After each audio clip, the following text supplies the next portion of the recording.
You're listening to the Epic All Day podcast with Jim Simcoe. I'm here to help you make your life epic, so let's get rolling with the show. Hey everybody, welcome to the Epic All Day podcast. I hope you guys are doing well. We've got a great show today. Really excited to have Jared Little on the podcast today. Jared, how are you? I'm good. Good to hear from you and to be speaking to everyone. Yeah. Thanks for being on the show. So Jared, I mean, your story is so interesting to me, and I was so excited to get your info, in our conversations about having, creating the new modern man, and really how does a man start his hero journey?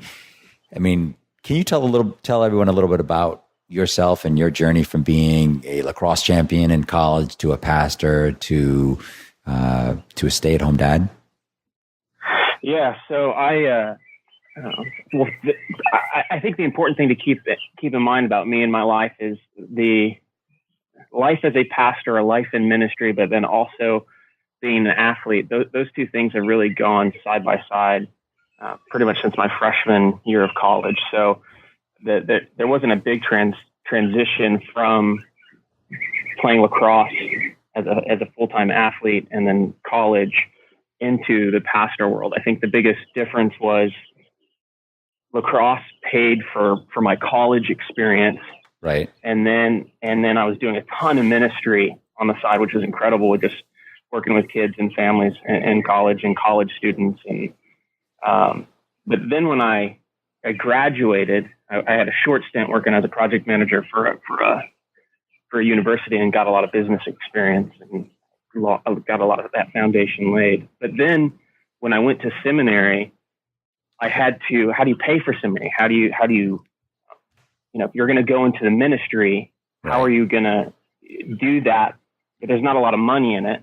So how do I pay for seminary, not take on so much debt that's going to cripple my family that I won't be able to do ministry? So I ended up, the transition from college to, real life, having to pay for life. I ended up starting a lacrosse club that went on, it started from private lessons. It went on to clinics and summer camps, and then I had 8 club teams, and but it just grew and grew and grew, and that ended up paying for my seminary. So it's really interesting when you look at my life, other than a four and a half year period when I went into full-time vocational ministry, lacrosse and ministry have been this partnership, two very different worlds in a lot of ways. Right. Yeah, totally. But just this kind of great partnership that lacrosse has been very good to me. The lacrosse community has been good to me as far as just, from a financial standpoint, paying for my college education, which was a bachelor's and master's degree, master's in education, and then eventually starting that business that paid for seminary. So, so it's a great partnership. So, and what did you very, very, very thankful for it. Yeah, and I don't want to gloss over this because I mean you are a 2-time national champion. Yeah. I mean that's lacrosse, huge. Yeah, it is. And it's funny. So I live in Los Angeles, and when you're a 2-time national champion, we'll take the national championships out of the equation. There's not a lot of guys with the experience that I have out here. So I'm kind of a big fish in a small pond. The lacrosse community is not real big anyway, but. Yeah, it's awesome. Very thankful for it. Having the opportunity to play multiple times on, football, NFL stadiums, packing them out with 60 to 70,000 people. You're on ESPN. You played for Virginia, right? Yep, University of Virginia. So who did you guys beat? What years? Because I want to give everyone some background. So what years are these? And then what years did you win the national championship? And who'd you beat? Yeah, so I was there from 2001 to 2006, and then we played UMass and beat UMass in 2006, and then in 2003, I'm trying to think of who we played. I think we played Hopkins in the national championship. It's funny. You sound like Tom Brady. You sound like Tom Brady. You've won so many championships, it's hard to keep them in mind. Like, oh God, who did we beat that? Yeah. So anyway, it was just an incredible opportunity, and I'm just thankful for it. And like I said, it's kind of the gift that just keeps on giving. If I had known when I was a kid that I was going to be able to do the things that I did or him to still get to do with the game. I just, I couldn't have, I don't think he could have planned for that. So yeah, that's cool. Yeah, I'm loving it. And then, so tell us about what you do now. Yeah. So after seminary, I still had my lacrosse business going, and then I was doing some interim pastor work for a church, decided to step down from that role, and then just kind of concentrate on lacrosse. About a 6-month period went by, again, post-seminary, where I was debating on, do I go into full-time ministry, or do I keep running my lacrosse business and kind of help out at churches? And my wife and I decided that it was time to go into full-time vocational ministry. So ended up going to Montana as a full-time pastor. And so I did that for the last 4.5 years. And what does that mean? So, tell, because I actually don't know what that means. So basically, are you like a priest serving at church, and you're the main person who, I mean, I'm sort of a lapsed Catholic. I went to Catholic high school and grew up Catholic, but sort of once I got out of college, I have largely veered from that path. So I don't even know, like, what does a minister do? Yeah. So, the Catholic Church has priests, and they also have chaplains, but pretty much once you get in with the Catholic Church, you're in. So that's, obviously you go back to the Reformation. Because of the Reformation, you have non-denominational churches, and then you have denominational churches. So denominational church would be like Methodist, Presbyterian. Okay. And then, so I was a pastor as a evangelical Presbyterian church. And so what I did basically was I was hired by this church, and I oversaw their family ministry. So I oversaw ministry as an associate pastor, to ministry to parents, ministry to teens, ministry to college students, and overseeing staff that did the ministry within, other pastors that did ministry within student ministries and children's ministry. And wow. So yeah, it's funny, pastors are, a lot of people see what we do on Sunday with that 30-minute sermon. Right, exactly. But pastors are actually businessmen. We are counselors. We are writers. We're thinkers. So there's a lot of different gifts and attributes that you need as a pastor. So it's similar to a CEO of being a CEO of a company, or an executive at a company. But our emphasis is, while we're paying attention to the bottom line, a church has to function financially and be financially healthy to function. But our emphasis is on developing people spiritually, emotionally, physically, and spiritually. So that's cool. That's super cool. Yeah, it's neat. It's a whole life perspective to dealing with people. And then can you so this is interesting because, like, I played college lacrosse too at a much smaller level at a D3 school. But it's interesting when you start talking about your journey, as a man. I mean, it's really interesting to me that you were playing lacrosse, yet you knew ministry really was the path that you wanted to go on, and you were doing it at the same time at some level. No, it's true. But, to even look at that, like, how do you end up doing ministry and that passion? When does that awaken? For me, that kind of, I knew I was going to be going into ministry from a young age. And you did. Where did you grow up? Upstate New York. So it was a little town in Carthage, New York, a town of about 4,000 people. Wow. Tiny town. What's amazing about that town, though, from a lacrosse perspective, the high school I went to at different times in a 25-year period has been in the top 20 programs in the United States. And we've produced some of the best lacrosse players in the world. And my high school coach at this little high school, little town, if you were to add up all his rings, he's probably got 10 national championship rings, 10 plus from all his players. That's cool. So it really is cool. That's super cool. But so all that, again, getting back to the story of how do I end up doing both? My dad was an Army chaplain, and he passed away when I was in 6th grade, and I wanted nothing to do with the ministry. I watched my dad do it. And only thing I saw my dad do was counseling people and preaching and singing music. And I was just like, that's so lame. I want to be like a skydive instructor. I want to do something physical. And, but when he passed away, I'll never forget, one of my dad's best friends were riding in this limo to to his funeral, and he was the Army base chaplain, so he was a full bar colonel, fairly high up in the military.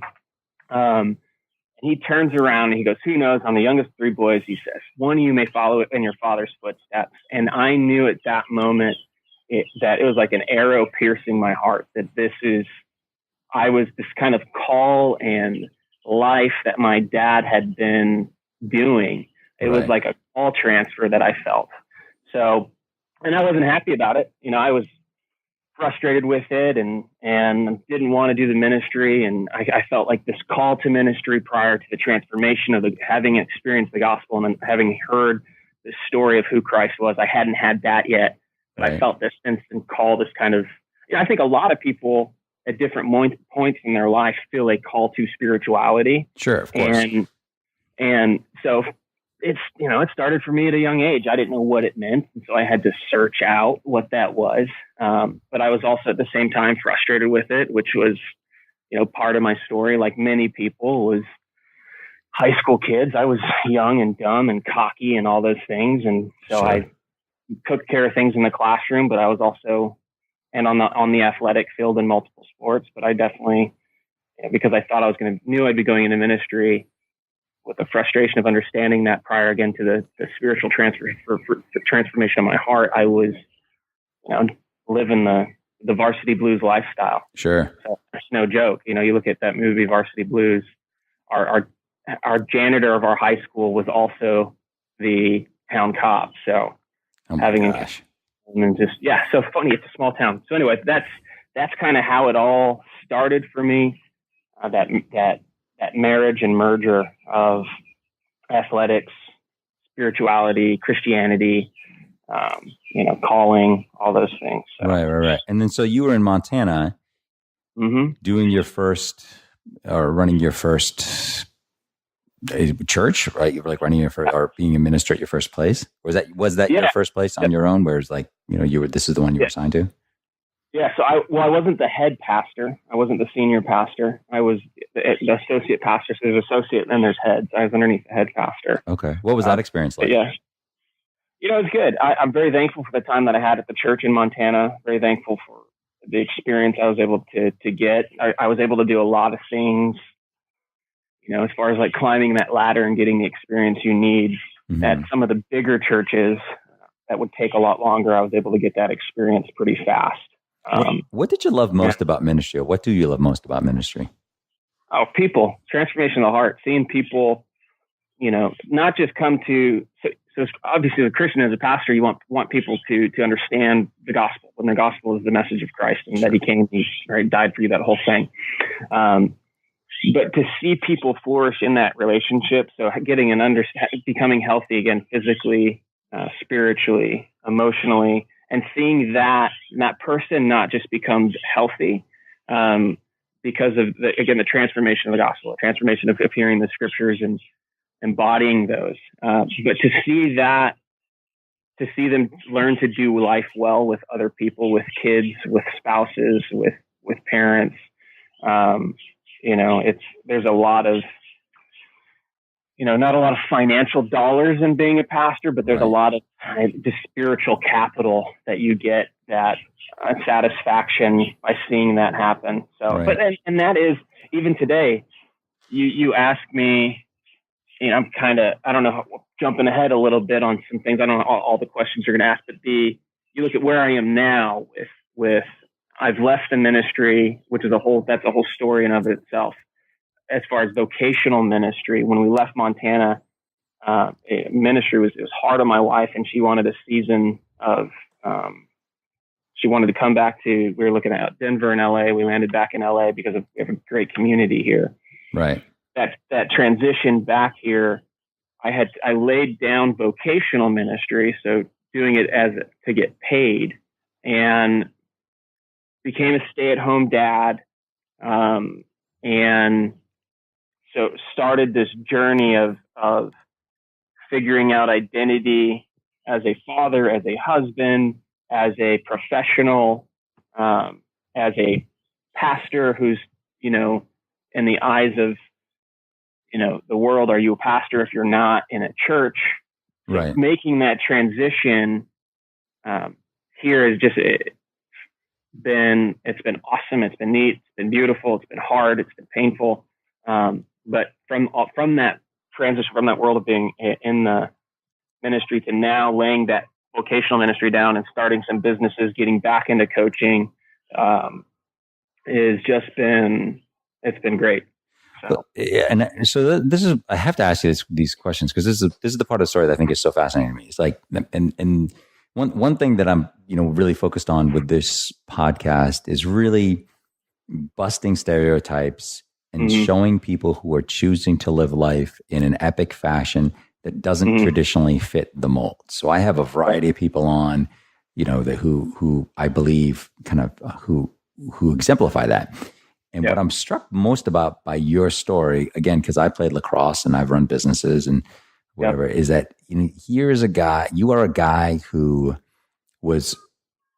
come from an incredibly small town and played lacrosse at literally the highest level you can play it and succeeded at the highest level that you can play it in terms of winning multiple national championships. That in and of itself is a story, right? So that's a story already. I was talking to one of my friends yesterday about you, and we were talking about like, well, he won some national championships. It's like, well, yeah, geez, you could just talk just about that.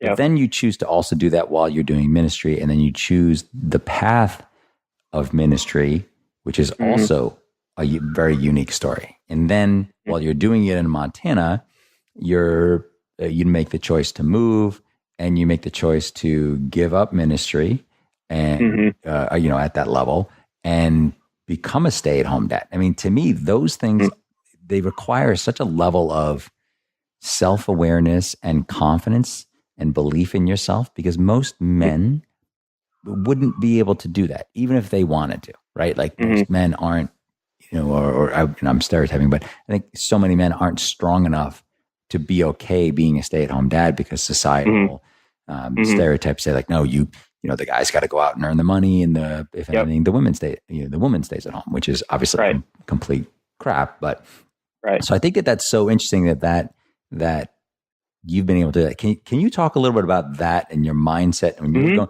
and your thought process? You're in Montana. What was going on in Montana, and when did you get to the point where you're like, okay, you know what? I'm just not going to do this, and I'm going to go be a stay-at-home dad and let my wife go work in a high-powered job. Talk about the mindset and thought process during that time. Yeah. Well, first, I don't let my wife go do anything. She goes and does what she wants, and I support her. And I think that's an important thing. Yes. Just as a man and a husband, that alone. But, for me, when I stepped down from this gig that I was at, I'd been there 4.5 years. I had talking to different consulting agencies, interviewing with churches, and ultimately I was at a spot where, and I felt like the church, I just needed to get out of it. There were some things that were going on. I was like, you could get that sensing it's time to move on. Sure. And so timing to move on meant I was giving up my salary, right? And being in Montana was the first time in years where I only had one income, because when I was in California, I had multiple streams of income. Right. So in some ways, being a stay-at-home dad was forced upon me. Okay. Because we couldn't afford the nanny, we couldn't afford daycare or anything like that. So, but I knew that going into it, and I was okay with it. So that transition, it was hard because I realized, our work is a part of our identity, but we talk about how it shouldn't be all of our identity, right? Your identity, you should be fine with who you are apart from all those things. But the truth is that what you do is part of your identity, and because we're created to do things. So for me to step away from that, there was a season, it was hard. It was incredibly difficult because I felt like I wasn't providing for my family financially, but the flip side of that is I didn't need to. My wife has a great job. Right. And she has been the breadwinner in our marriage the entire time.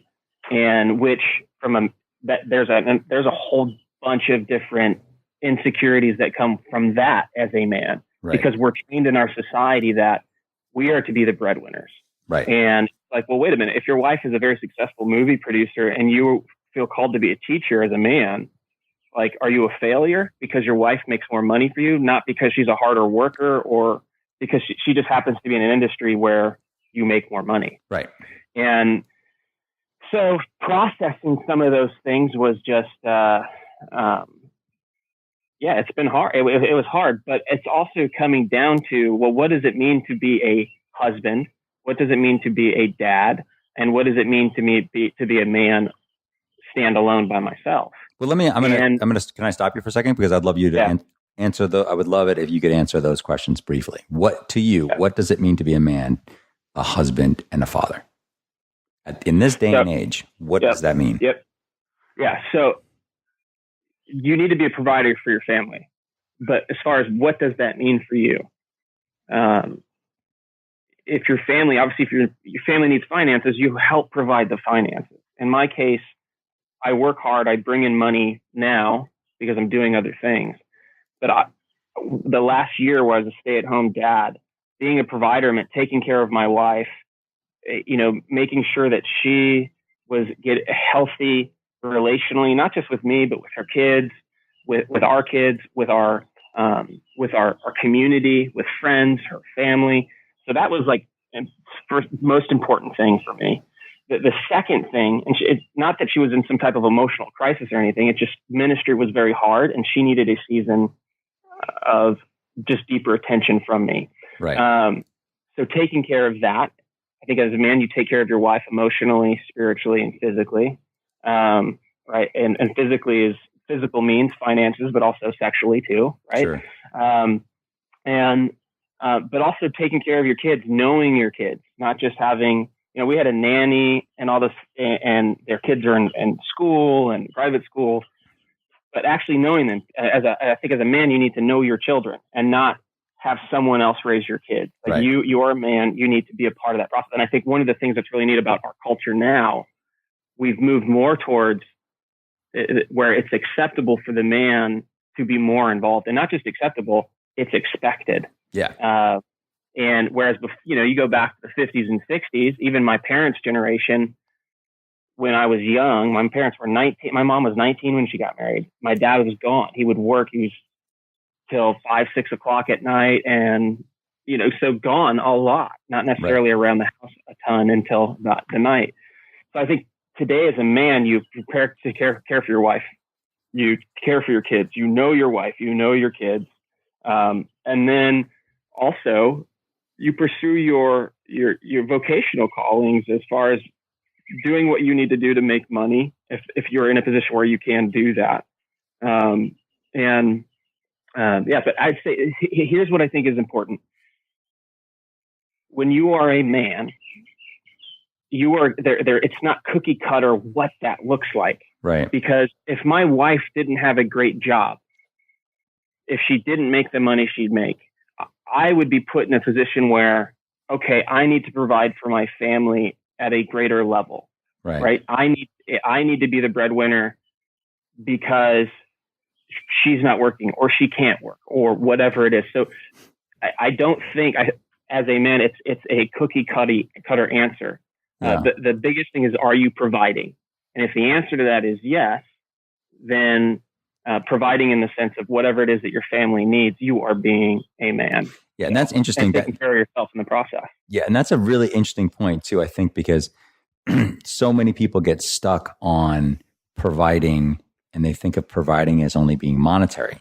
I had Ryan Mishler from Order of Man on, I don't know, in a previous episode several months ago, and he was great. And we kind of talked about the same thing about how, like, when a true man takes care of his family, whatever that means, it's not just monetary; it's also emotionally, spiritually, sexually, with his wife, and everything, every aspect of it. So it becomes a more holistic approach to being a man, as opposed to like your example of back in the 50s, when it was primarily just monetary. I mean, you watch Mad Men, one of my favorite shows of all time, and the guys come home, they have like a double scotch, and they have a steak dinner, and they pat the kids on the head, and then they go read the newspaper. The kids go to bed, and they see their kids for a couple hours. I have friends like that. I know, not the double scotch part, but I know friends who they. Well, I'll have a double scotch, but I can't. I don't. I would love to. I would love to say that I could drink a double scotch, but I would end up in the hospital. I'm more your pina colada guy. My wife, when she used to drink, she was the one who would drink scotch. It was really, in some ways, somewhat embarrassing when we would go out because they would put the scotch in front of me and put the pina colada in front of her, and I'd be like, "No, I'm the one with the drink with the umbrella." Hey, see, stereotyping. It happens everywhere. Yeah, no, right. It's ridiculous. I'm a victim of drink stereotyping. But it's interesting. Sorry, I interrupted you. No, it's all right. Don't worry about it. So it's interesting back in those days because, and like I was saying, and I know people who do that now, and then they go and they'll play, they'll go on a Saturday and they'll play golf or they'll play tennis for several hours. And I'm like, dude, when are you going to see your daughters? Like you've got small daughters, like you need to see them. And they really feel that, because they make a decent amount of money, that's really the end all be all answer. And in so many ways it's not. So it's refreshing to hear kind of what you're saying, where it's like, it's really not cookie cutter. And, but the biggest element is, are you taking care of your family? And that to me is really kind of, it starts there with whatever your family needs. It starts there. Okay. So what lessons can you give? And I know you've been in ministry, you've worked with a lot of people. What lessons can you give other men who really aren't sure, where they are in their journey or in their process, and they're trying to find their way?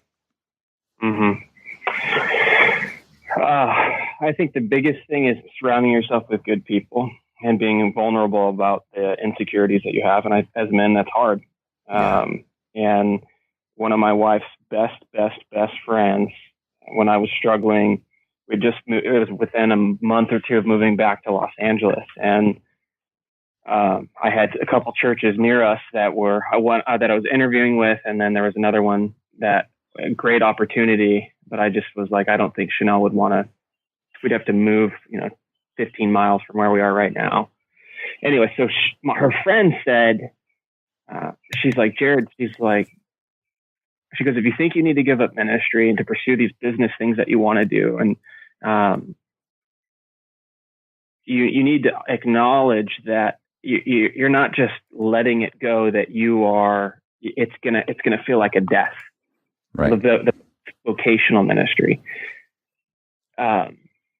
Even though I didn't realize, now that I'm a year into this, what I'm doing now is way, way better than vocational ministry. My sphere of influence that I have with people is, it's much larger and more effective because of what I'm doing now.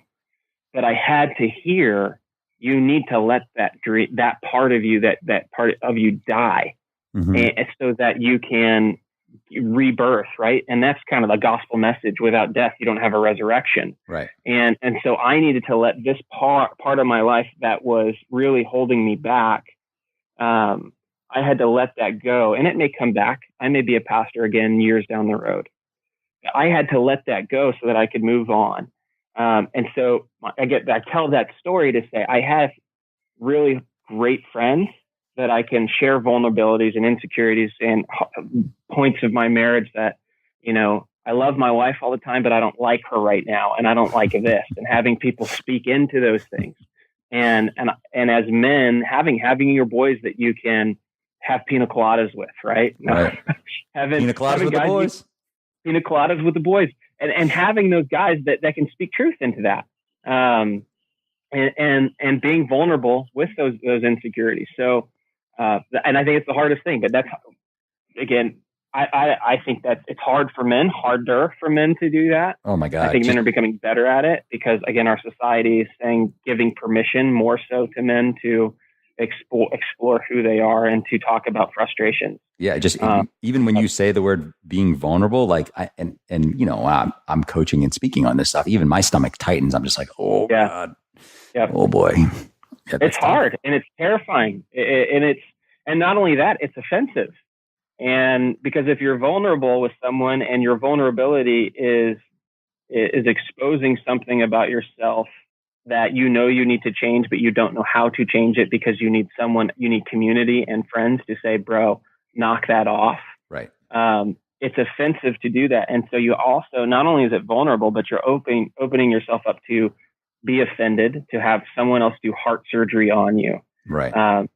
So, and then the other part of it too is just, you know, you got to find time for yourself. I think to reflect, to pray, to listen to music, to, you know, to go to the bars with your buddies and not necessarily have it be super intense, to still enjoy life in the midst of the season of you know, when you know you're in a season of transition. So, yeah, I think that's key. yeah. I think that's something that I feel like I made that change a few years ago, and because I've made that change, I think I've been healthier in the sense that, and again, I'm not perfect at it. I'm probably not even really, quite honestly, that good at it, but I'm better in the sense of like making time for myself and doing things like going to CrossFit or going surfing or playing football, even though like it's a hassle on the schedule. And sometimes my wife might get mad if I'm playing football on a Sunday. It's one of those things where it's like, you know what? It's an hour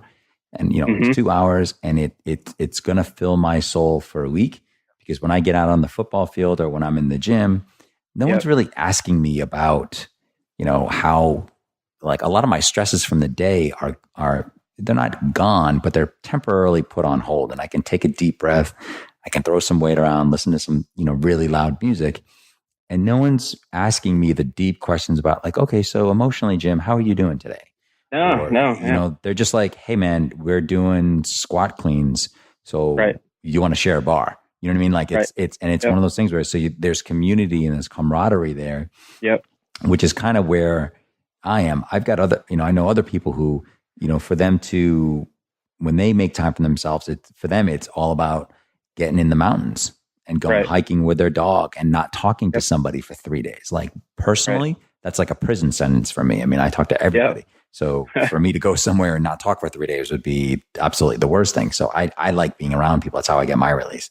So, and I think that's important. I think as, you know, as you're, for men starting their journey or wherever you are on your journey, is that you have to be able to take time for yourself and make time for yourself, because it's as important as whatever else you're doing.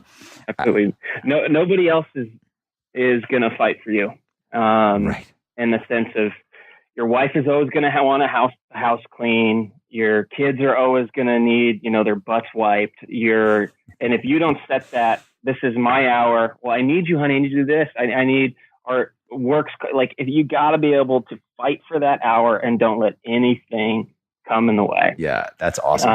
That's so true. Like, yeah, you're right. Like, no one's going to fight for you. No one's going to do it. No, they will suck you dry, and with all the love and affection and best intent, they will take everything from you, and not in a bad way. It's just, if you're going to have massive output, be it, you know, philosophical conversations, theological conversations, work, going, making the money, you know, eating what you kill, and just massive output. People, your spouse, everyone just taken from you. You got to have massive input, and you got to fight for that time. If that massive input, you know, is reading, if time by yourself reading, if it's the weight room, if it's surfing, you got to get that input. Yeah, it's got to be equal. If it's not equal, you're sort of screwed. Let me ask you this question. So I only have a couple more questions for you. What role, if any, does meditation or visualization play in your world? Yeah. So I try. Okay. So I try to read every day, or I try and give an hour of reading and a prayer, meditation every day. So and I have a pattern. What I try to do is I'll get up in the morning. So I get up around anywhere from 4 to 5 in the morning. And part of that is because I have a team in India building a website for me. So I'm forced to get up to do some stuff with them. But I get up early. I take about 5 minutes, 10 minutes. I listen to music. And then after I listen, to kind of prepare myself, my mind, wake up a little bit. From music, I go on to reading a book on leadership, a book on a fun book, a book on, you know, like, what are you reading now? Harry Potter. Harry Potter. So, I mean, whatever, just something to get going. Just I think you need, for me, I like to warm up my mind with things that are fun, were educational, and just to kind of get my mind going and thinking about other things, so I can get ideas about stuff. So for instance, I'm reading the Gold Standard right now on, or not the book by the New Gold Standard for the what's the hotel? Here it is right here, by Joseph Michelli, the new Gold Standard, 5 leadership principles for creating a legendary customer experience. And yeah, so it's with me having coaching and my lacrosse business now, and then I'm off building this massive church staffing website where I'm doing a lot of consulting with churches nationally, and eventually we hope to get to internationally. I'm reading this book on, well, what does customer service look like? If you're going to do leadership, how do you lead employees? And so I'll read that and jot down some notes on some things that I need to either start executing now or start preparing to execute in the future. Right. From there, I then move on to, try to read the Bible for 20 to 30 minutes, and then I'll do some prayer for another anywhere from a minute and a half to 20, 30 minutes, just to kind of depend. But the point is again, because of the kind of the world I live in with coaching, but then also like lacrosse coaching and dealing with people, and then this ministry side, like I'm preaching at a church in about a month. I have a lot of output, so I make sure I get this input right almost every day. That's interesting. So you do it first thing in the morning.